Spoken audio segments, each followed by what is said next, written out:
শান্তিনিকেতনের ছায়াঘেরা গাছতলায় এমন অনেক গল্পের জন্ম হয়েছিল যেগুলো আজও আমাদের অনুপ্রেরণা যোগায়। এই দৃশ্যটি কল্পনার হলেও এর ভিতরে লুকিয়ে আছে গভীর বাস্তবতা। কারণ শান্তিনিকেতন ছিল এমনই এক জায়গা যেখানে কবিগুরু চেয়েছিলেন শিশুরা প্রকৃতির সান্নিধ্যে মুক্ত বাতাসে আনন্দের ছন্দে শিক্ষা লাভ করুক।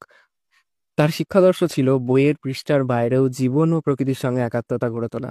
এই ছবিটির মাধ্যমে আমি শ্রদ্ধা জানাতে চেয়েছি সেই গুরুদেবকে, যিনি শিক্ষা, সাহিত্য, সংস্কৃতি, সঙ্গীত আর মানবতার মেলবন্ধন ঘটিয়েছিলেন প্রতিটি কাজে।